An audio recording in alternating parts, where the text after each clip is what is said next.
بسم الله الرحمن الرحيم كلنتي وعن oo wanaagsan daawadayaal waxaad ku soo dhawaataan wareysi gaar ah oo aynu magaalada Muqdisho kula yeelan doono madaxweynihii hore Hirshabelle Ali Cabdullaahi Cosoble kaas oo aynu wax ka weydiin doono arrimaha la xiriira dagaalada ka dhanka ah al-shabaab ee ka socda guud ahaan dalka gaar ahaan gobolka Hiiraan iyo sidoo kale ammaanka guud ee wadanka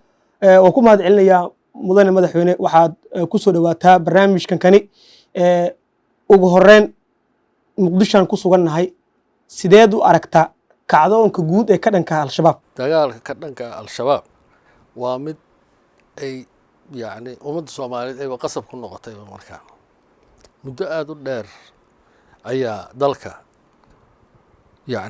ay dhibaato ku hayeen ummadda idil dhibaato ku hayeen inta kaliya ma maalin walba waxaan lagu hayaa waxaan leeyahay waa ciidamadan ajnabiga ah jooga waa la saaraya ayagu waxay ku marmarsiyoonayaan ciidanka ajnabiga ah intuu joogo inaysan harsanayn waxa ay u joogaan marka ayaga dartood ah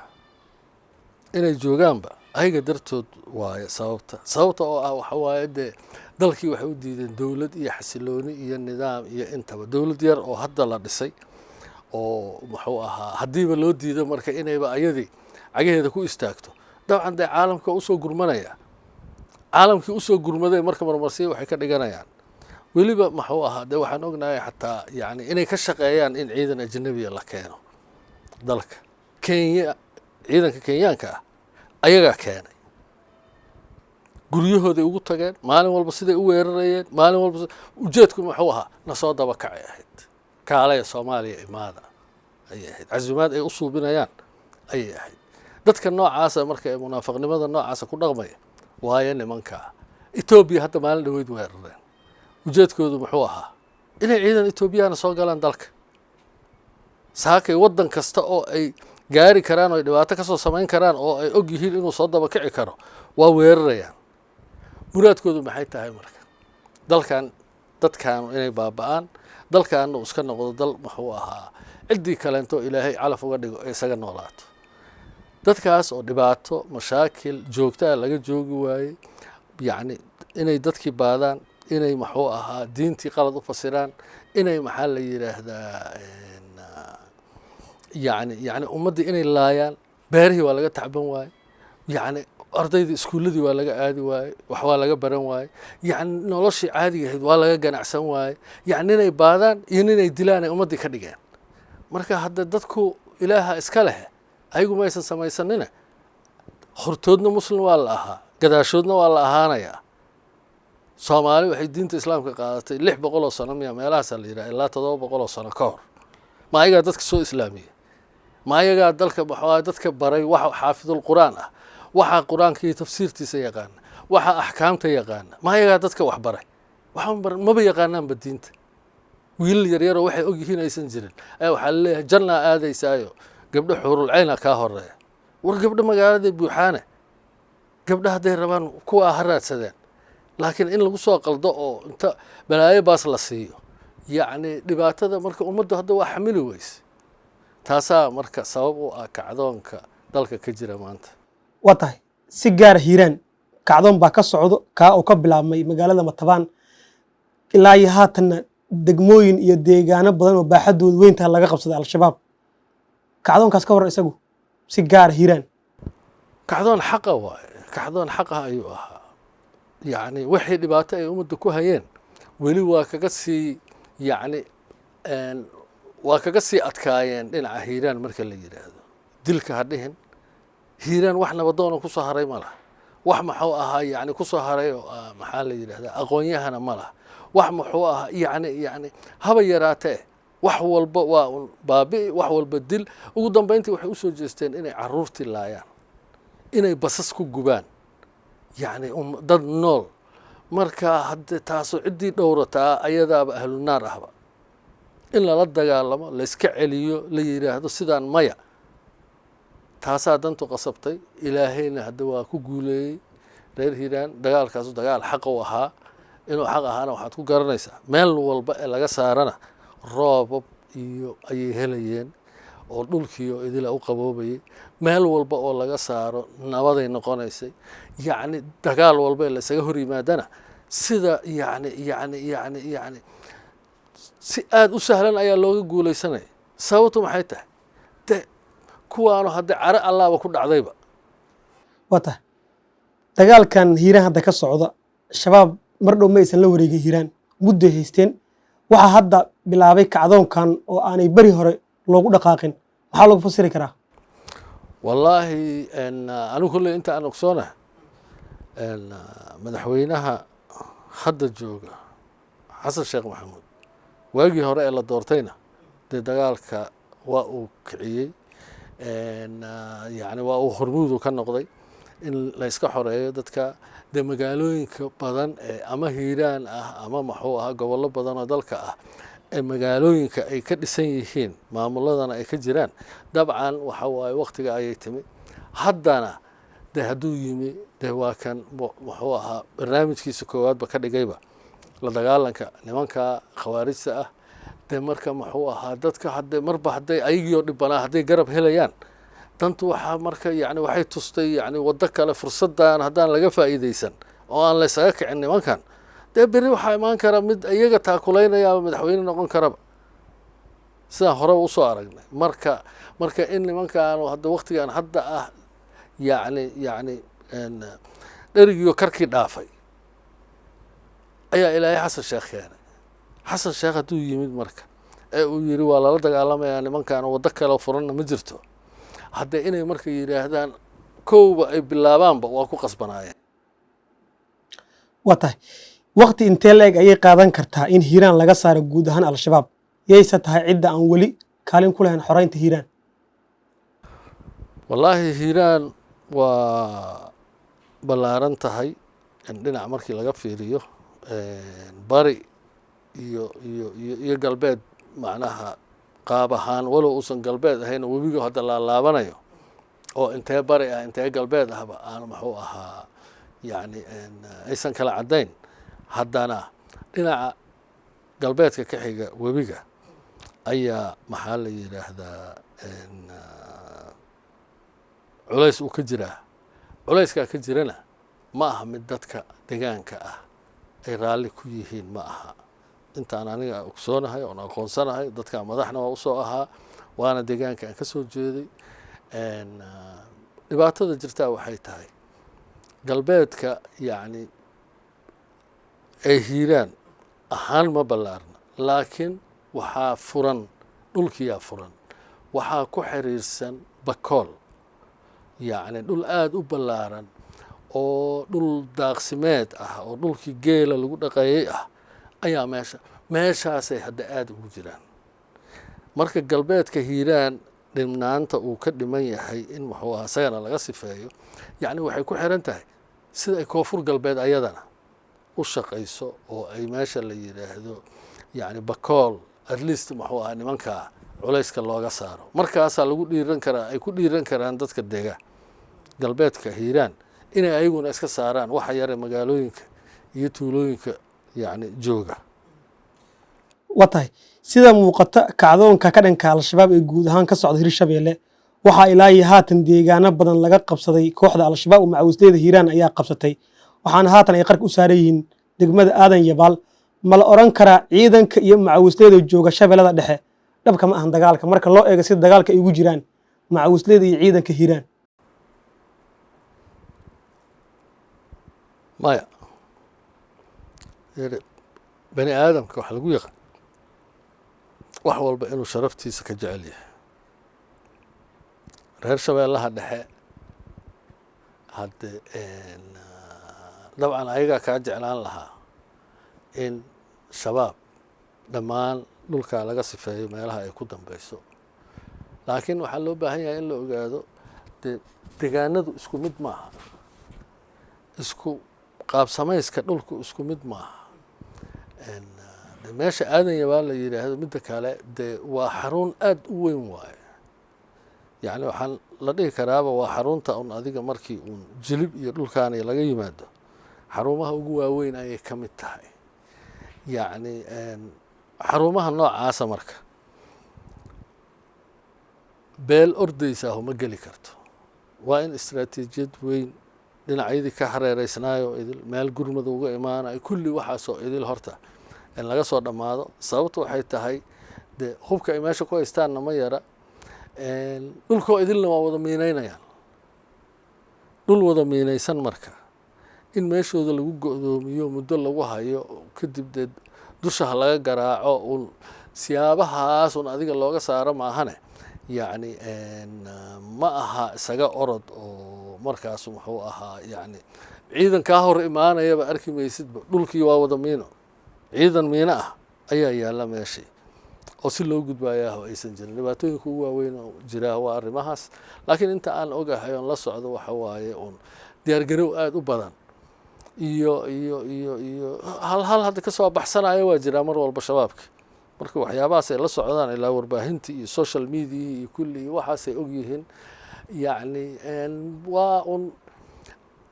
wax waa ka soo baxbayaan qaar mintida dadkooda xataa waxaan u malaynayaa oo ugu waaweynaa nimankan khawaarijta ah qaarkood inay meeshaba joogaanba ayaan aaminsanahay marka arrimahaasa waxay keenayaan meesha inay meel aada u culus ahaato laakiin waa la soconayaa dhulka kale oo idil na waa la sifaynayaa taana dhinaca waqooyi iyo dhinaca koofureed iyo laga wada gelyaa iyo cirka iyo ugu dambeyntii ayagana in meesha laga saaro waa imaanaysaa waa tahay sida u bilaabmay kacdoonkan gaar ahaan maalmihii dambe waxaa jira deegaano dagaal uu ka dhacay askari ay ku dhinteen ciidanka dowladda iyo dadka deegaanku ay la wareegeen sida qaybo ka mid ah gobolka galgaduud gaar ahaan deegaanka waxa la yiraahdo shabeellada dhex meelo ka mid ah ciidankii dib ayay uga soo laabteen maxaa sababi kare kula tahay in ciidan dowladda deegaan ay juhdi ku baxsheen askari ay ku dhinteen dib looga soo laabto wallaahi inta aan aniga kulleyba fahamsanahay military horta maaha tactic militarina ma ka hadlayno laakiin garashadu maxay tusaysaa ciidanka suuragal ma aha tuulo walba iyo degmo walba iyo meel walba inay qabtaan oo haddana fariistaan shaqa looga sii baahan yahay deegaano kale inay sii xoreeyaana loo baahan yahay deegaankii marka mar haddii la qabto wixii ka dambeeya waa dadkii deegaanka ahaa inay difaacdaan marar badan oo la leeyahay ciidamadan ajnabiga ah oo amisomta iyo etoobiyaanka waxyaabaha lagu arki jiray deegaan waa qabanayaan markay qabtaan dee dabcan waa maalmo waa joogayaan inta ay kugu simi karaan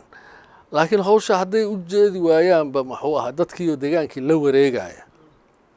de way ku adkaanaysaa inay meesha iska fariistaan marka sababtoo qorshay usoo baxeen ma ahaba inay meeshaan degaan qorshay usoo baxeen waxa waaye dhulkan inay xoreeyaan dhul kalena ay sii aadaan weliba hadda dabcan meeshii la yidhaahdo muxuu ahaa wabxo la yidhaahdo wabxo waa la qabtay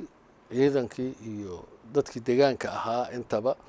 oo laakiin dad deegaan ah oo hadda waxa waaye kuwii deegaanka ahaa iyagu waxay la qaxeen shabaabka ayay la qaxeen shabaabka hadday la qaxeen marka dadka aaday xamar aan ogeyna muxuu ahaa oo deegaanka ka soo jeeday waa dad xamar ka shaqeeya waa dad muxuu ahaa dee xaasaskii carruurtiiba halkan ay ka joogaan degaankii uma noqon karaan marka maxaa la yidhaahdaa yacni dad meeshii inta degaan may xaasas ku suubsanayaan oo degaan ka suubsanayaan oo ay difaaceeda ku jirayaan waa maya ciidankii dowladdana hadda meelo kalea looga baahnaa marka waxaa meeshaa muuqatay yacni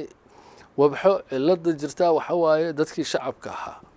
oo ka baxay degaan kastoo ay shacabku raacaan shabaabkana dee dhibkaasoo kale ayaa ka imaanaya waa tahay markii laga soo baxay deegaanka wabxo iyo deegaano kale oo shabeellada dhex ka mid ah waxaa aad meediyaha usoo gala warbixin la xiriirta ah in madaxdii hore ee waddankan xilal ka soo qabtay sida madaxweynihii ka horeeyey madaxweyne xasan sheekh maxamed cabdullaahi farmaajo iyo tiimkiisa inay ka shaqaynayaan in ciidamada aanay guule ka gaarin dagaalka al-shabaab si aanay dowladdu sumcad ugu yeelan maadaama dowladda iyaga ay xukumayeen aanay ku guulaysan arrintaas eedda noocaas ee loo jeediyey suuragal ma tahay kula tahay wallaahi waxaa aniga kolleyba caqliga saliimka ah horta ma aqbalayo ama kuma fikirayo shabaab meeshaa sii joogto hagaldaacin iyo wax waa iska jirjiri karaan aaminsanaanba qofka uu iska aaminsan yahay shabaab lagama adkaan karo waa jiri kartaa laakiin yacni caqli saliima qofkii wataa oo soomaaliya shabaab waa yaqaanaa waxay yihiin shabaab waxay ummaddan ku dhigeen waa ogyahay shabaab yacni inaysan waddankan iyo dadkan waxba u haynin waa ogyahay inay baabi'iyaan maaha dee qof haddee ma garan karo aniga qof waddanka dee madaxweyne ka soo noqday muxuu ahaa yacni inuu taageero in dadkii ay sii dhibbanaadaan ogow madaxweyne ahaw mucaarid ahaw muxaafid ahaw ugu dambeyn aakhira jirta ugu dambeyntii waxaa imaan doonta maalin lagu xisaabiyo waxaan adduunkaana wax macno ku fadhiya maba ahaba waxaa la kala jiijiidanaya iyo arrimaha iyo waa wax iska maalmo ah waay qofkii marka aakhiro ilaaba ee ku xisaabtamaa hebelaa yacni muxuu ahaa maanta madaxweyne ah ka daadi waxa aad wax ka daadinayso ma aha ninkaasu madaxweyne waa noqday waa yahay xasan sheekh madaxweyne waa yahay waktigiisana waa dhammaysanayaa hadduu ilaahay yiraa laakiin cidda aad dhibaataynaysa yaa waay ma aha asaga villaduu joogaa asia u shidan security-a u fadhiya amarkiisa waa la fulinayaa madaxweyne ayaa la leeyahay maxaan qabanaa ayaa la leeyahay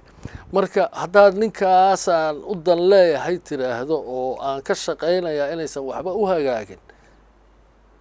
ogow soomaali adigaa khasaariyay ilaahayna ma siri kartid umana dhuuman kartid marka guud ahaan waa fikirka aan qabo marka yacni farmaajo nin hadla maaha marka weligiina shabaabna haddee lama uusan dagaalin in loo maleeyo way dhici kartaa isagaaba laga rabi lahaa marka haddii tuhunka noocaasa uu yimid inuu yidhaahdo shabaab ha la iska celiyo aqoonta adiga u leedahay madaxweynihii hore maxamed cabdullaahi farmaajo dhaliilahan loo jeedinaya ma ka suurtageli kartaa sidaas weeyaan su-aashu dhaliilaha loo jeedinayo waxaa jira ma og tahay wakti la yidhaahdo qosol hiilu gala ah sidaas si lamidana aamusnaantana waxay ka mid tahay yani waxay ka walax tahay raalli ahaansho marka dee dhalisha ugu weyn kulley isaga iyo cid walba ee ku tiim ahayd ayaa waxay tahay waxaa isaga qaldan madaxweynaha soomaaliya iyo shacabka soomaaliya waxa dhibtoonaya waa shacabka soomaaliya waxa la qarxinaya waa shacabka soomaaliya waxa la dilaya waa shacabka soomaaliya madaxweynahan la dagaalayaa marka haddaad tidhaahid oo aad raalli ka noqoto in ummaddii la baabi'iyo hadde waa dhib intiisa la eg waayo marka dee nimankaa inay iscaddeeyaan ayagaa looga baahan yahay sheekh shariif waa madaxweynihii ka horreeyey xasan sheekh waa kan idaacadaha ka hadlaya oo dhahaya in la iska celiyo waayo dadka dhibaatada soo gaarta ka tacsiyeynaya dadku waa inay yani iska qabtaan waa kan dhahaya mas-uuliyadda ku saaran ayaa waxay tahay haddayba jirtaba hal qof oo warkaaga maqlaysa hadday jirto inaad tidhaahdo jidka toosan oo xaqa ah ummadda danta u ah waa kaasaya ku shaqee la rabaa haddaad ka aamusto dee waa un aakhira waa lagu xisaabin doonaa waxa aad raalliga uga noqotay in ummadda la laayo waa tahay mala joogaa xilligii madaxweyne xasan sheekh uu aqbali lahaa soo jeedinta inuu si deg dega xilalka uga qaado ama uu bedelo dhammaan taliyaasha ciidamada qalabka sida oo ku jooga weli magacaabistii hore ee madaxweynihii hore maadaama weli aan la bedelin wallaahi waxay ku xiran tahay horta ciidanka iyo taliyaasha iyo arrimaha iyo fikradaha iyo qaababka cusub iyo loo shaqaynaya arrimahaasay ku xiran tahay laakiin adduunka subax walba laguma ordo madaxweyne cusub hadduu yimaado wixii joogay daadi wax cusub keen kuwan cusub ayaaba la rabaa inay waayo aragnimo kasbadaan inay meeshii muxuu ahaa yani dad muddo soo shaqeeyay ay ahaadaan subax walba nin cusub haddaa keento kii waayo aragnimadii kasbadayna aad muxua meesha ka saarto yani de waddankaas meeshiisu joogayaa dal waxaa yani horay u marin kara dad waaye araga not dad cusuboo subax walba la yidhaahdo kuwaan tiimkii hore waaye kuwaan hala iigu bedelo waa tahay maxaa laga bartay ayay kula tahay dagaalka dadka deegaanka ay hogaaminayaan ee ka socdo gobolka hiiraan qiyaastii 6 bilood ee soo dhaaf marar badan waxaa la yidhaahdaa dowladdu waayo dowladdu waa dadka waa shacabka shacab gadooday oo kacay haddii la arkana dee waxa waaye sida badan waxay ahaan jireen dad dowladdaa ku kacay oo la dagaalamaya laakiin hadda soomaaliya nasiibka waxaan haynaa shacab kacay iyo dowladdii oo raalli ka ah inay kacaan oo iska celiyaan shabaabka fiiri waddan xasilan meel fawda ka dhacday dowladdu waa xakamayn kartaa meel muxuu ahaa yacni qolo argagixisaah joogto ciidan wax waa ka qaban karaan laakiin dalkoo idil markay noqoto dowlad kuma filna shacabka waa inuu kaco waay shacabka waa inuu muxuu ahaa kaalintiisa qaato waay shacabka inuu iska celiyo waay marka waxaa laga bartayna waxa waaye shacabku hadday u dhaqaaqaan dowladduna waa u sahlanaanaysaa inay ayadana dee waxa loo baahan yahay qabato oo ay ka sifayso meeshii muxuu ahay khawaarijtii waana midda hadda hiiraan ka dhacday oo shacabka keliya ma ahayn waxa muxuu ahaa dagaalka kale ciidamadoo idil qaybaha kala duwan oo ciidamada ayay ahaayeen muxuu ahaa yacni waxa sahlayena taasay ahayd laakiin shacabkii naftiisii ayaa rabay hadduusan shacab rabin inuu xor noqdo adigu waxba uguma taalid hadduusan shacab rabin inuu muxuu ahaa haryada gumaysiga iska qaado dee waxba uma qaban kartid marka yacni soomaaliya oo idil waxay hadda tusaale cad u noqon kara ayaaba middaa ah hadday hal magaalo soomaaliya keliya ay jirto oo ay nimankan khawaarijta ah haystaan ummadda kaleentoo dhan waxaa la dhihi lahaa dowladda aawe waxa laakiin meeshaan waxaa waye dalkii oo dhan iyo tuulo kasta iyo xaafad kasta iyo guri kasta iyo meel walbay ku dhex jiraan dowlad waxaa kalama gaarto dowlad waxaa ma xakamayn karto waxaa la rabaa marka shacabka inay kaalintooda qaataan ayagaa laga rabaa inay guryaha ka soo saaraan inay tuulooyin ka saaraan inay xaafadaha ka saaraan dowladda u gacan haatiyaan oo ay yidhaahdaan na soo gaar oo ay meeshaas saas muxuu ahaa looga taqalluso waa tahay dagaalka hadda socdo dabcan caadi ayay ka tahay in lagu lifaaqo qabaa'il oo la carbaabo magaca qabiil lana sheegan qabiil hebel deegaankiisa uu xoreysto ciidamo laga daabulo muqdisho oo qabaa'ilka ah kicitaanka qabaa'ilkuna waa ay kala sareeyaan kuwana dhab ayay ka tahay dagaalka laleeyahay kuwana dhab kama ahan yay yihiin aad leedahay qabaa'ilka u diyaarsan dagaal ay la galaan al-shabaab iyo kuwa ka cagajiiday wallaahi de so far inta aan ognahay ciddaan hawiyaha la yidhaahdo qofay tabari u diidda maahe waa ka go-an tahay inay fursaddan ka faa'iidaystaan waayo 5 sano hore ee lasoo dhaafay ayay dadkaanu shabaab si aada u dhibaateeyeen oon haba yaraatee dhankooda la fiirin haba yaraatee wuxuu ahaa iska daa wax kale maalmihii doorashooyinka wixii beledweyne iska daba dhacay yacni oo qaraxyo ahaa oonan loo jixinjixayn oo doorashada ha socota la lahaa oo kuraas dad loo xiraay yacni arrimahaasoo idil waxa soo maray marka dadkan beeshan hawiyaha la yidhaahdaa oo ah ku fiirsasho shabaab sida ayadoo aada muddo in la yidhi dadkan gebigoodba barakiciya ee dhulka ka saara ayay shabaabna u dhaqmeen oo waxyaabaha tuhunka keenaya inayba kooxdaa hore iyo shabaab gacansaar lahaayeen ayay ka mid tahay kooxda hore yaa ula jeedaa kooxda hore waxaan uga jeedaa nimankii haddee meeshaan ku jiray nabad iyo nolol magacoodu ahaa anigu nabad iyo nolol meel yacni meel nabad lagu arkayna ma arag meel nolol lagu arkayna ma arage yacni ummad dhibban iyo waxaan aragnay iyo bes xamar ereyadan un qaraxa nooga ilaaliya waayahay de dalka xamar keliya maahe dhulkii kale maxaa ka dhacaya marka khaasatan ciddii isku dayda inay ka dhiidhiso waxaa cid kasta isku dayda inay waxaa ka dhiidhiso dhibaatooyin waaweyn aa loo geysanayo marka haddee hawiya horta waa ka go-an tahay waxaa soo haray waxaa waaye de dadkii markaas aanan ama tabar ahaan haynin ama muxuu ahaa walwal iyo shaki ku jiro oo ah armaa yacni hadhow ay wixii keligiin aad ku noqotaan marka beelaha kaleento Soomaaliyeed kulliba abaabulku waa jira koonfur galbeed abaabul xoogana ka socda maxaa la yiraahdaa meesha la yiraahdo xataa Jubbaland waxyaabaha aan maqlaayo waxay tahay yacni in abaabul iyo la rabo in naftooda dhaqaaqaas la sameeyo sababtoo ceelaleyba ka gubeen ba ayaga naftooda ka qarxeen ka baabi'iyeen marka waa la soo gaari doonaa meeshaan waxa waaye subax keliya sidii wax wuxuu ahaa samada ka soo degay oo kale hal subax wixii iswada bedelay la arki maayo laakiin dabku waa isgaaraya waxaad soo noqotay madaxweynihii hore Hirshabeelle madax hore wadanka hogaamin jira ayaad eedan u jeedinaysaa waliba waxaad adeegsanaysaa mudane madaxweyne eed ah inay gacan saar la lahaayeen al-shabaab eedda noocaas Soomahan mid aan xamili karin mas'uuliyad qofna ku hadla eragaas inta la eg fiiri gacan saar ay la lahaayeen ma aha warkaygu mana dhihin warkaygu waxa waaye laakiin 5 sano la soo dhaafay dadkaas in la laayo waa nagu fiirsadeen ninka kugu fiirsada marka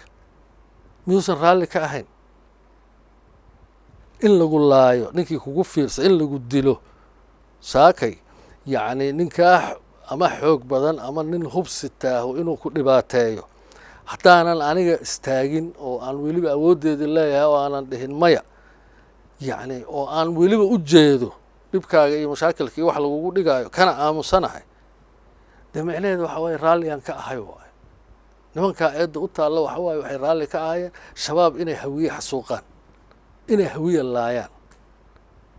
maaha marka yacni adigu qofkii u fasiranaya gacan saaray la lahaayeen waa meesheeda qofkii kale laakiin practical waxaan haynaa 5 sano maxay ka qabteen shabaab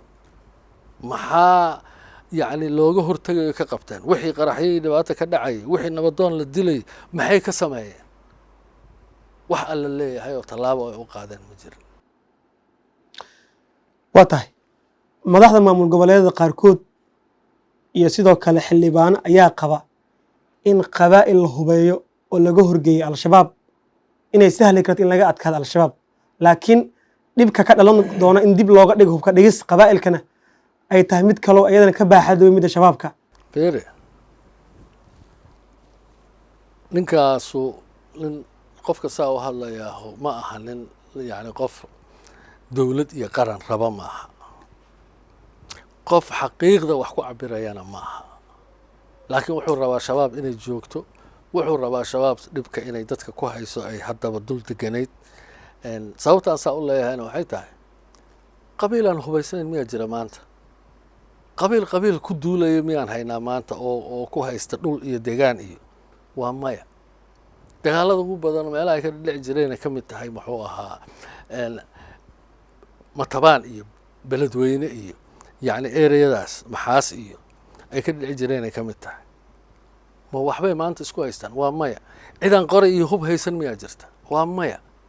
dowladdu hub maba bixinaysaba hub haddayna siinayso saakay ilaa iyo muxuu ahaa kismaayo iska dhaafay xuduudda Kenya waa socon lahaynba nimankaa dhibka ay noo geysteen laakiin wiil walba qorigii uu kala baxay hashiisi geel ahayd ratigiisii uu ka soo baxsaday oo arigiisi ka bixiyey waayo waxa uu ku dagaalamaya waana la haystay hubkaa yaa habargidir ka hub badan yaa abgaal ka hub badan yaa murusada ka hub badan yaa muxuu ahaa raxweyn ka qori badan oo ka hub badan qof qabiil aanan hubaysnayn arrinta in la hubaysan yahayda ah iyo qaabkee hubka shacabka gacantiisa looga bixiyaa waa sha'ni kale waayo waa arrin u baahan dib u heshiisiin dhaba waa arrin u baahan dowladnimada oo tiirarkeedu adkaadaan waa arrin u baahan shacabka oo soo gaara inuu waay aan qorayga u iibsaday aniga qoray waxaan u iibsanayaa naftayda inaan ku baahnayn inaan amnigayga ilaaliyo ay dowladdu ilaalinayso maalinkaa aniga qoraygaasu culays iyo dhibi ugu yahay inuu gacantayda ka baxo raallian ku noqonaya marka arrinta ah hubka dhigis in hadhow lagu sameeyo shabaab war shabaab dalkan ha laga saaro shirar dib u heshiisiina ha la qabto soomaali ha iswaraysato war maxaa noo dan ah sidee isku wada aamini karnaa oo hubkan gacanteena uga wada saari karnaa oo qarankii Soomaaliya ugu wareejin karnaa يعني arrintaas waa arrinta loo baahan yahay hadda yaan saan la sameyn oo dawladda ciidanka dawladda intee la eg yahay wuxuu kala gaaraa tuulo kastii deegaanka nimankaanu ma ayaga ah dad ajnabi oo cad oo hal meel degan ama ciidan ahaan u shaqeynaya ma ayaga ah inta markaa ka eriso xagga aadayaan xagga markaa ka soo eriso dhinaca kale tagayaan dadka noocaasa yani in la yiraahdo shacabka yani gadaal u daga adinka ciidana la dagaalamayana يعني وحواي محوها يعني شباب لصارن شعب الله هبينا وبين شعب كانوا وهو بيسيح وهي أن هي أد محوها أرص مفلا يوحى إلى شقين جري أو يو أنكر ريبوردو دي سجاشميدين شيء ريبوردو وهذا سو حل جري gun to human يعني gun to people مركل اللي يرى هذا الريشيو تدك قريها صوماليا الإسبر برضو قفك وحكوسو هذا يتطبق قري hubka Soomaaliya yaala si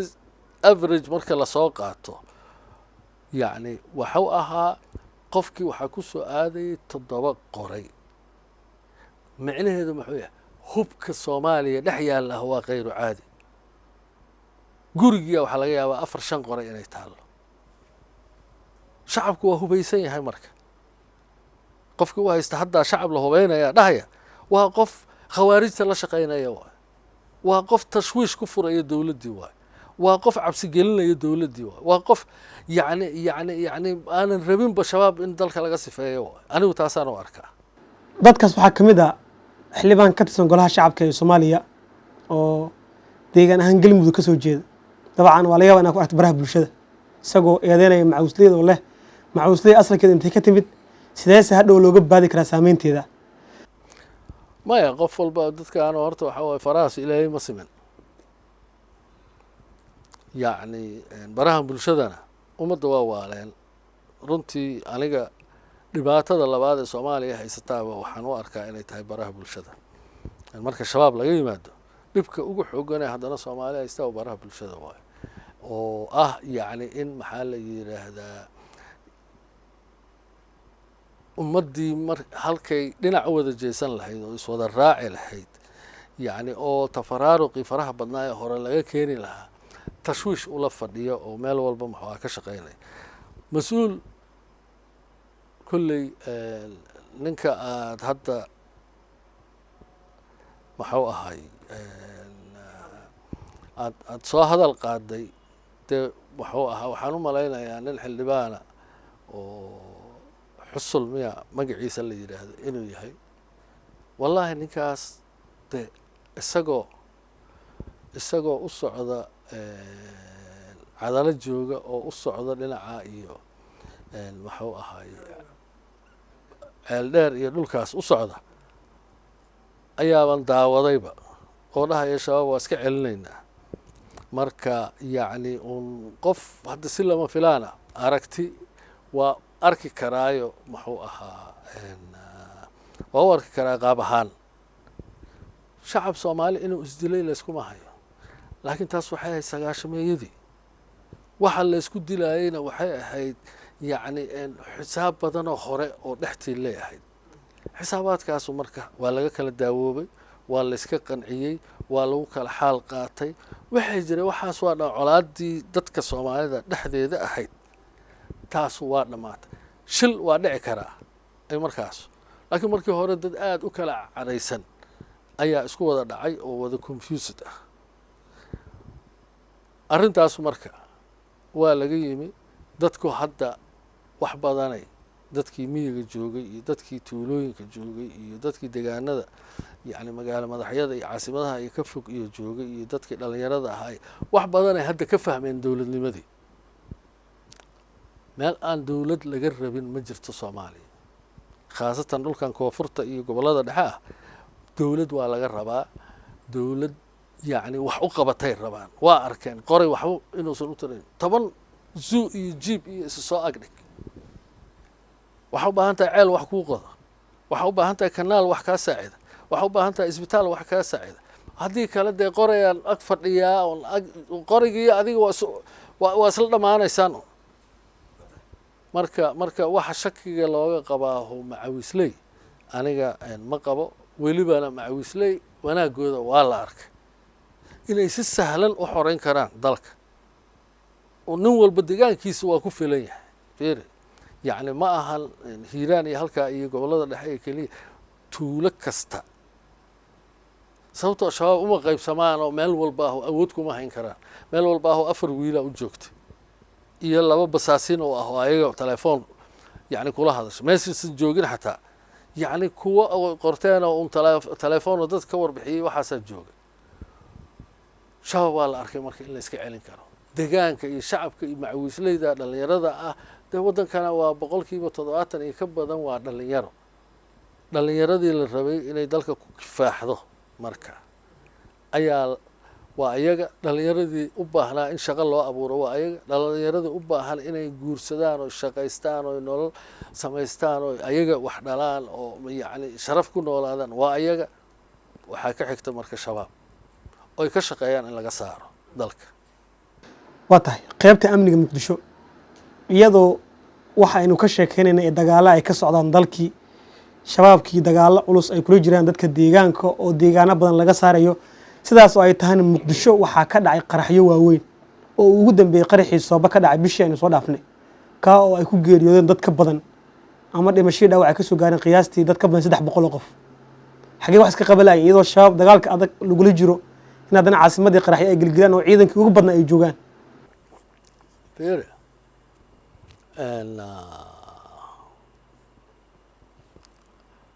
shabaab horta waa sidooda waa argagixiso argagixisana waxa waaye waxa muraadkooda ugu weyn ayaa waxaa la yidhaahdaa waxa waaye dhib ma dhacay dhib ma geysanay xagga qarax ka suubiya inta qarax ka suubiya xagga wax ku tuura inta bombo ku tuura qarax ma dhacay ma samaynay idaacaddan samana laga sheegay macnaheeda waxa waaye inaan jirno hala ogaado dadku ha cabsadaan gobolka banaadir xamar marka la yidhaahdo xamar horta meel yar ma aha dad badan oo waxaan maqlaa iska hadlaayo oo dhahaya maxaa la yidhaahdaa xamar muxuu ahaa amnigeeda maa la sugo amnigeeda maa inta laga dhaco amnigeeda maa saa la yeelo war xamar wadamo caalamka laga aqoonsan yahay ayay ka weyn tahay ay ka dad badan tahay xamar khadartaa kubadda ka socoto muqdishoa ka dad badan jabuuti waddanka la yidhaahdo muqdishoa ka dad badan yacni wadamo badan oo caalamka ahna sidaas oo kale meesha marka sidaa dadkeedu yahay dowladdiiyo weli heerkii la rabay aanan gaarin maxaa la yidhaha ummaddii oo aanan ahayn ummad hanuunsan oo dhahaysa waxaan ma qaadanaya aniga yacni markaa xanuunsatid adiga inaad qayliso laakiin marka qofka dhinacaaga fadhiyo qaniinyada lagu dhego oo uu qaylinaayo inaad shib ahaato aada aamusnaato dhibaatada ugu weyn ee jirta waa taa yacni arrimo muqdisho ammaankeeda waxaa lagu sugi karaa wacyigelin xooggan oo loo samay dadka khaasatan dhallinyarada iyo haweenka oo fahma shabaab iyo sida la ysaga ilaalinayo shabaab iyo waxa ay yihiin boqol meela yani annaga inaan isku qiyaasno maxaa la yidhaahdaa dowladahan khaliijka oo kale iyo kuwan muxuu ahaa yurub oo kaleenta iyo oo dhaqaalaha aadka u fara badan leh oo wax walba iyo meel walba iyo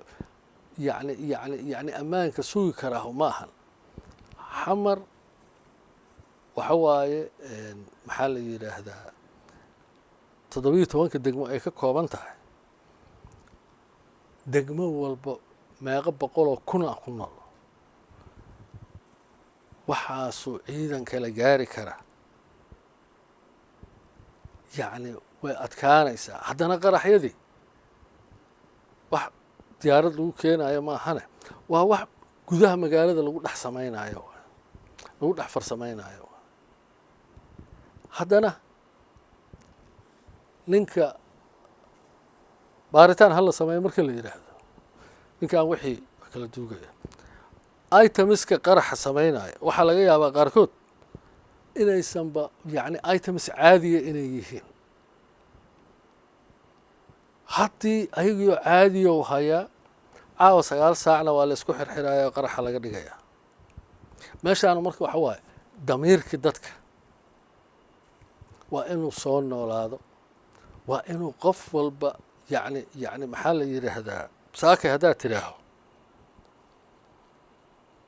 masaajidda xamar ayaan qarxinayaa hadday shabaab tidhaaho cid ka yeelaysaa ma jirto masaajidkaas isbahaysigaan tegayaa miinaan ku xirayaa qarax weynaan ka dhex samaynayaa salaada jimcaha marka la isugu yimaado cid kala shaqaynaysaa ma jirto waayo damiirku ma ogola sidaasi lamida dadku waa inay gaaraan heer damiirkooda uusan ogolayn shabaab qof ah inuu qariyo shabaab qof ah inuu u dulqaato shabaab qof ah shabaab midaan dhalay shabaab hadduu noqdo aniga wiilkayga ma dayru iga yahay waa inuu qofka meesha soo gaaro aniga dayru iga mid yahay sababtoo ah ummadda islaamka ahayd uu rabaa inuu laayo yacni dadku waa inay noqdaan dad indhahooda furan yihiin bisaylkaa waa inay dadku soo gaaraan marka laakiin dadku waxay qabaan qaarkood iyadoo lagu dhiban yahay socdaalka muqdisho ee waddooyinkeeda oo aad og tahay in waddo kale adoon lagu istaajin oo aadan marin baaritaan ciidan inaadan mari karin haddana caasimaddii gaar ahaan halbowlihii iyo farismagaalihii magaalada in qarax intaa la eg dad ay ku dhintaan cid mas-uuliyad qaadatay oo xil looga qaaday ama lagu imtixaanay ama xabsi loo taxaaban aanay jirin soo mas-uuliyad darro ma lagu tilmaami karo tallaabooyinkii ugu dambeeyey dhacay fiiri mas-uuliyad darro gaara ma ahane waa cillad ay soomaali ka siman tahay oo wada leedahay cilladda soomaali ay leedahay maxay tahay intaa ayay ayaguna shabaabkuna fahmeen intaasayna horta ku shaqaystaan maalmo nabada hadday ku soo maraan qarax aad u xun oo aad u weynay soo wadaan nimankii sababtoo qaraxa markuu dhaco iyo inta la xasuusan yahay qaraxaas xanuunkiisii waa la dadaalayaa meelaha waa firfir laakiin soomaali maxaa u dhaqana meeshay doonta ahata xamar dheh meel kale dheh 1960kii dheh 70meeyadii dheh 90meeyadii dheh yacni haddoo la jooga dheh soomaali maxaa caadi u ah amarka la soo saaro waxa la yidhaahdo waxa saas maahane si kale ma jirto lama yeelayo labada maalmoodoo horaa la wadayaa kadib qof kasta ama mas-uul ha ahaado ama shaqaale ha ahaado ama shacab ha ahaadee waa iska dhigayaan waa ka tegayaan adduunkan waxaa arkaysaa safaaradda maraykanka tag nidaamka loo baarayo 20 sano kadib tag wax iska bedelay ma laha isla jidkiyaa lagu marinayaa ibtila marka meeshaan waxay jirtaa waxa waaye bisayl la-aantii dadka oo nin qarax wada ayuu lacag siiyey nin qarax wada ayuu bajaajtiisa ku soo qaaday nin qarax wada ayaa gurigiisa alaab soo dhigtay yacni waxaas waxa waaye kulli waa wada dembiilo waaye kulli waa wada eedaysana waaye aakhiro ummaddaanu inta ka soo hari doonta aniga oo ka badbaadi doonta naar ayaan la yaabanahay sababta waxa waaye soomaalida sababta waxa waaye yacni carelessnimada ninka aad u jeedo toorey inuu soo qaatay qolkaas ku jirana raba inuu ku dhufto haddaad inta fiiriso aad shib ka tidhaahdaan dembiilaa tahay haddaad saaciddo dembiilaa tahay haddaad tooreyda u gadood lacag siiso dembiilaa tahay haddaad muxuu ahaa yacni soo waxaad doontaba adiga muxuu ahay haddaabaad og tahayba waayahay ummaddii marka midka gurigiisa u seexanayoon danta ka lahayn yacni waxaa is leedahay dadka qaar waa xayawaanka waxba ma dhaamaan sababtoo ah waxa waaye gurigiisi waxaa jiifa nin wax qarxinaya warna uma hayo waayo aadan war ugu hayn qofka gurigaaga jiifa sababta waxa waaye yacni dan kama laha bajaajtii ku qaadaya واي أبجاج وقاد واي قف كان بجاج كأتكو قاد يسمحوه بجاج الضوء السجع انتقت طميتك السجع وضنا السجع وماشي هذا يعني ما حاول وين يسا ما حد رالي وقطع ما حد لعقته وقط طور يسا فيري هدي ومد سوج الشباب ما حي قاعد كران وحبا ما قاعد كران هل صوح على وين يا لكن ومدي يا الديار وأهين إنه سوج بسيل كذا ما جالس سنة dhibaatada ugu weyn ee Soomaaliya ka jirta waa midda Soomaali xooggeedina ama aan iraahdo Central iyo South Soomaaliya dhulkan la isku yiraahdo dadkii halkaan soo wada buuxsameen xamar ay wada joogaan marka dhulkii kala shabaab ay uga soo carareen shaqalaan ay uga soo carareen meel maxuu ahaa yani laga raadiyo maxuu ahay yani nolol laga samaysan karo ayaa loo baahaya taasaana dhibka ugu weyn yani oo xamar oo confusionka ka jira marka xamar in la kala xirxiro si fiican loo kala xirxiro qof walba guri walba la lambariyo guri walba qofka degan iyo kan iska leh labadaba la diiwaan geliyo qofka mas'uulka ka ah gurigaas dad kala nool la diiwaan geliyo qof walba oo gurigaas ku noolna ID card la siiyo subaxaas dariiqa qofkii socdo la qabto la yiraahdo ID-gaadi kan maxaa ka soo doontay kaaraana degantaa wiil yar oo 15 jir hata 16 jir hata intee joogtaa Madiina socota maxaa ka soo doontay maxaa ka haysaa yani magaalada dhinaceeda kala degan tahay 6 saac habeenimo waa duurkaas wareegaysa waay deegaankaaga ma meesha ka shaqeynaysan ma aha yani adduunka waa la xisaabay waa la isdaba galaa هذا نبض سجد أو أيضا سئاد وحجن ولي ولا ما الجليه سئاد وحجن لو بالعارية دتكوا عبادة يعني وحيل عبادة يعني وحواي لبنا الوها يا بارتان الوها يا عناد الوها وحصل الوها هنا الوصو بنا يكبر صوته النفط هذا الرواية اللي بتبادي ومدة أنا الرواية نفطه ذي اللي بتبادي سألوا بتبادينا حكم أذك أنت كان لولا جست إسلام مركان لو وعي جليه دنتي سنة وفهمه ماشي يكون جرته ayaa dalkan iyo xamar iyo lagu hagaajin karaa habacsanaantana lala xisaabtamo subax walba askari walba meeshii lagu ogaa hadii laga waayo hebel waaye maanta yaa akhay iska dhaaf mar dambe ha u noqonin yaa adduunka wax la yiraahdo ma jiraan mar dambe ha u noqonin wax la yiraahdo adduunka ma jiraan saacadaas lagu arko habacsanaan isla saacadaas sababtoo ah waxa habacsanaantiisa ku halaabi kara iyo qofka waxa yani waxa daran oo culus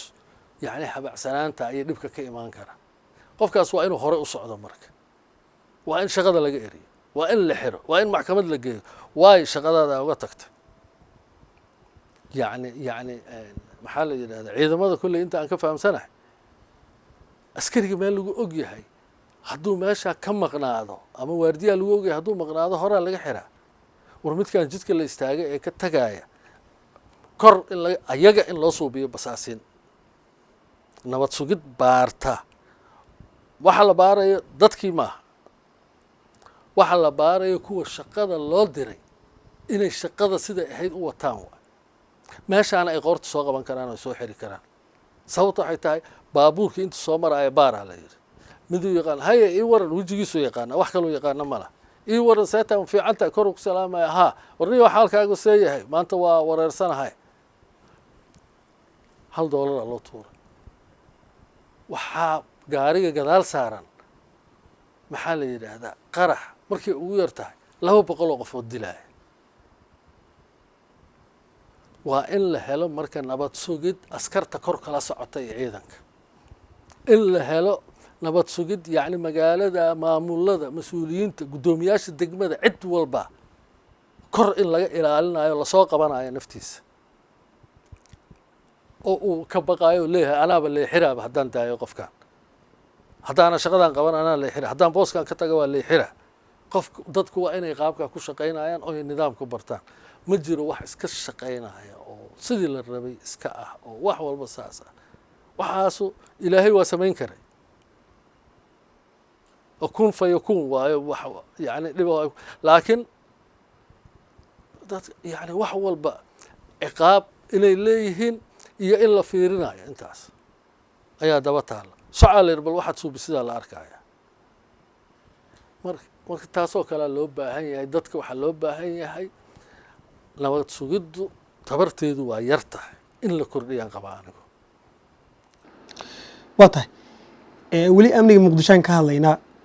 waxaa jira maalmihii dambe siyaasiyiin iyo dad qaba aragti ah in qaab qabiil loo sugo amniga muqdisho iyadoo la eegayo in degmooyinka sida ay guddoomiyaasha qabaa'ilka ugu kala magacaaban yihiin in qabaa'il dhinacaas inta loo hubeeyo ama ugu yaraan loo howlgeliyo si gooniya macawislada muqdisho loogu horgeliyo ama wax la mid ah aragti noocaasay qabeen ma ka hirgeli kartaa caasimadda maya sababtan waa kuu sheega waxaan ka hadlaynaa qabiil soo ma aha xamar raxweyn cid uga badan ma jirto xamar dadka soo galay degaanka ma sheegayo yaa degan yaa hantiile ah yaa saan ah yaa degaan yaa muxuu ahaa yani ma ka hadlayo ummaddan socotada ah cid ka badan reerkaas ma jirto dad soo barakacayna u badan yihiin qowmiyad dhan oo soo barakacday waa abaaraha dhibaatooyinka mashaakilka waxaasoo idin qabiilaa lagu raadinaya oo see qabiilka maxaan ka fahmi karaaba xamar ma yaa tahay la isdhahayaa waxaas ma aha waxaas waxa waaye arrinta loo baahan yahay waxa waaye nabad sugid daacad ah dhalinyaro ah dabagal wax la yidhaahdo samaysa hadda qof shabaab noqon kara iyo waxaasaa la dabagalaa ciidamada iyo waxaanay kulli waa ku filnaanayaan shaqada xamar iyo amnigeeda inay sugaan laakiin waa goorma markay og yihiin ayaga in lagu daba jiro wax axsaan oo loo suubinayana aysan jirin hadduu haba yaraatee ka leexdo jidkii intaa haddii la helo xamar 5 daqiiqa muxuu ahaa yani muddo fudud ayaa ammaankeeda lagu sugi karaa guryaha la baaraya kanaa la baaraya iyo waxaas waa warwareejinayaan xamar waa naqaanaa meeshaan waxaa loo baahan yahay waxa waaye ciidamada naftooda in la kontaroolo mas-uuliyiintii nafteeda in la muxuu ahaa ninkaan xafiiskii ma tagaa ma shaqeeyaa dadkii ma qaabilaa siday tahay ma u dhaqmaa nidaamka ma maraa kan ma maraa in lasoo basaasaa loo baahan yahay kadibna naftiisa uu ku xirmaba hadduu sharcigii iyo nidaamkii yani ka leexanayo marka xamar shabaabku kuuma joogayaba meel gaara xamar degmo aanan dad qaraaba aniga ku lahayn ma laha 17 degmo soo ma 17 degmo aanan caawa hadday dan iga gasho aanan u hoyan karin oonan qaraabo aysan ii joogin ma laha waxaan ka wadaa tusaale waxaan usoo qaadayaa dadkii marka saasay isugu dhex qasan yihiin yaad qabiilkee baare marka adiga of course qabaa'ilku mid ay samayn karaano dadkooda mas-uuliyiinta ah iyo ciidamadooda iyo waa is yaqaanaana waan isdhihi karaan magaaladan yaa ku jiro annaga ah oo shabaab ah wiilkii hebel ahay wiilkii uu hebel dhalay gabartiisaan ahayd odaygiisaan ahaa waayahay kuwaas inta ciidanka haystaan waa soo qaban karaan magaalada waa ka dhex yani raadin karaan qabiil walbana taa waa samayn karaan laakiin degmadii aan qaab qabiil oo anigu reer hebel haddaan ahay reer hebel keliya maa degan degmadan degmo oo hal reer degan yahay ma jirtaba xataa kaaraanta abgaal keliya ma degana jareeraa buuxa carabaa buuxda raxweynaa buuxda waxa waaye marka yani waxna waxa waaye qaabkii dowladnimada iyo nidaamka waxna reerka wiilka adeerka aan u ahay aniga ee shabaabka ah kaasoo meeshuu joogaba hala soo qabto aniga waa dhihi karaa qaybayna ka qaadanaysaa sugidda ammaanka laakiin sugidda ammaanka waxa waaye dadkii ku shaqayn lahaa mas-uuliyiinta iyo dadka shaqada loo diro iyo askarta dadkii ayaga ku shaqayn lahaa ayaa meesha waxaad moodaa inay dhinacaas wax ka liitaan ugu dambeyn su-aasha ugu dambeysay aan kusoo xiran waraysiga waxaan u laabanaynaa gobolka hiiraan kacdoonka gobolka waxaa hogaaminayay gudoomiye cali jayte cismaan maxaad ku tilmaami lahayd hogaaminta cali jayte muxuuse bilad ahaan mudan yahay maadaama deegaan badan uu ka saaray al-shabaab isagoo horkacaya dadka deegaanka iyo ciidanka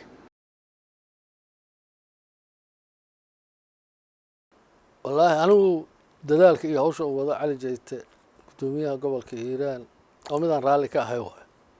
oo midaan mar walba bogaadinayana waay dee muxuu ahaa cali jayte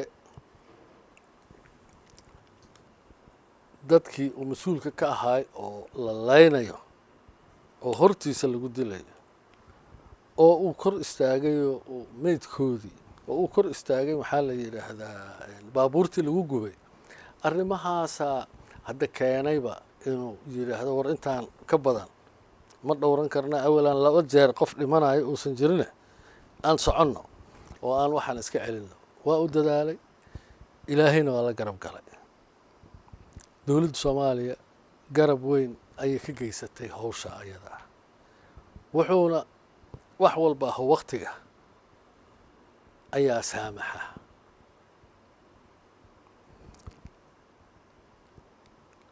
shacabkii oo markaan yacni meeshii ugu dambeysay gaaray dowlad dhexe oo uu madaxweyne ka noqday inay ka go-an tahay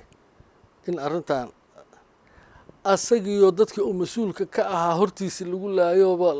yacni kor istaagay yacni fiiri waxa waaye basalki bahalkan laysku xirxirayo laysku toosinayo oo kale intaa markay isku toostay hadda dabcan waxay saacideen hawshii uu qabanayo cali jayte guddoomiye hore waa u ahaa waxaan laga yaabi lahaa dagaaladaas hadduu hore u galo inuu yacni ay socon waayaan oo heerkii la rabay ay gaari waayaan laakiin heerkan inay gaaraan waxa waaye intaas aan kuu sheegay oo isku toostay ilaahoo nimankii shabaab ahaa garabkooda ka baxay isaga oo dhiiraday marka ammaanuu mudan yahay dhiiradashadaa uu dhiiraday dadaalkaa uu dadaalay halgankaa uu galay ilaa iyo inta la xoreynayo meel walba sida uu taagnaa oo intaasuu lahaa socda hogaamintiisu runtii ay ku saabsan dhinaca dagaalka waxay ahayd mid aad iyo aad u sarreysa oo loo baahnaa dee taallo iyo bilad sharaf waa mudan yahay bas waxay tahay soomaalidu ma is abaal marisaa soomaalidu ma is abaal marisaa soomaalidu ma is ogoshahay geesiyaal ma leennahay aan ku wada qanacsannahay yacni de taariikhdaaba waxay iska ahaydba yacni qof walba in reer hebel waayo inta la yidhaahdo bas meeshaas lagu celiyo lagu yacni maahane dee dalkaana wuxuu lahaan lahaaba sida waddamada caalamka oo kale geesi hebel geesi hebel geesi hebel dad la yidhaahdo oo la xurmeeyo oo ayaga iska daaya yacni dhashoodii la xurmeeyo laakiin dee soomaali beriyaad waxaad arkaysaa waxaa waaye reer hebel loo ahaay reer hebela hadday kuwa sidaas dhahaya ayba joogaan haddadan aan hadlayno oo soomaaliya idil ay guddoomiyaha gobolka hiiraan muxuu ahay cali jayte ay sidaa u leeyihiin muxuu ahaa waa ninkaas waa halgamay kuwa hadda jooga oo dhahaya oo hiiraan degan oo jooga oo dhahaya muxuu ahaa ninkaanu reerkiisa keliya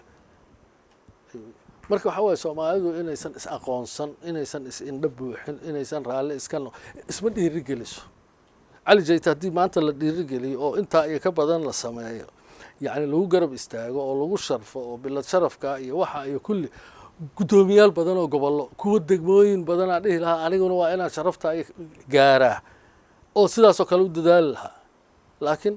dabkii yare soo ifaba haddii la kor istaago cagta la saaroo la damiyo dee waxa waaye yacni hore u socoshadii ummad waxay meel ku gaartaa ku horumartaa inay hore u socoto waa maqashay kulley hore socod iyo dib u socod annaga dib u socod waa tahay ugu dambeyn oday soomaaliyeed baa tahay oo ilaa heer darajadiisu gaartay in madaxweyne maamul uu soo noqdo xeel hore wasiira soo qabtay taladaada ugu dambeysay aad siinayso shacabka muqdisho iyo guud ahaan soomaalida dagaalka kula jirta al-shabaab muxuu yahay?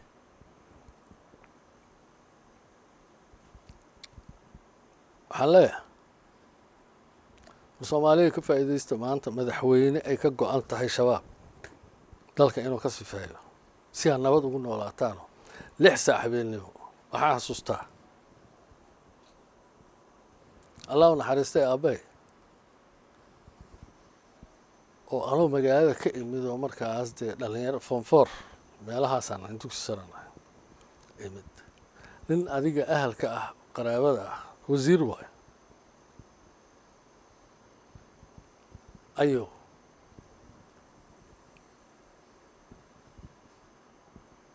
geeridiisaa lasoo sheegay. nin weyna oday u ahaa oo soomaalina magac kule ninka qofka geeriyooday xawaadlana iska badaa hormuud u ahaan jiray allah u naxariisto Sheekh Cali Jimcaale. waxaan soo galay marka gurigii qiyaastii 6 saac waa habeenimo. baabuuro yareera waaga lagu socdo shidaal lagu shubaayo gaarigii oo taangigii la buuxinayo. waa wasiir hal qof oo kaloo raacaya ma laha hal wiil oo gacanyaro u ah iyo darawalka iyo asaga wasiirka ah. waxaan iri aabbahay maxay tahay saacaddan intee? aabba waxaa dhintay waa allah u naxariista Sheekh Cali Jimcaale beledweyne u socdaa waay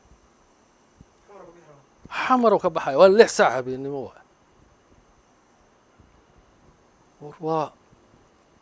soomaaliya waa laga soo saari karaa heerkaa madaxweynaha hala dabagalo madaxweynahaasay ka go-an tahay arrintaas. war dib waxba ha u dhigan war taariikh ka tag qofka dadka soomaalida ah sidaasaan leeyahay. shabaabna waaba aragnayba buunsho waxa uma dhaamaan la aado keliya u baahan yihiin. dabcan haddii la isku fiirsado dhibaa ka imaan kara. haddii reerka kacay ee dagaalka galay ee nimankan iska celiyey haddaysan reeraha dhinacyadiisa ah sidaas samayn waa un muxuu ahay saci caddaa iyo saci madoobaa iyo oo kale sheekada noqonaysaa oo waayo kuwii kale waa shibtooda waa ma dhaqaaqin soo ma aha waxaan awood iyo xoog leenaa isugu geyno nimankan aan dhibaatayn. markay dhibaateeyaan adigii aamusnaa ma ku dhaafayaan marka ma ku dhaafayaan. berriyuu igu soo kici karaa waa kan naftiise asagana aan hadda maxaa faylaha ka goyno midkan kale berri dambe soo kacay faylaha aan ka goyno. waxa waaye marka dagaalka yaan la isku fiirsanin fursadana ha laga faa'iidaysto. nimanku waa niyad jabeen inta ay niyad jabsan yihiin oo ay nafla caariga leeyihiinna aan isdhaafino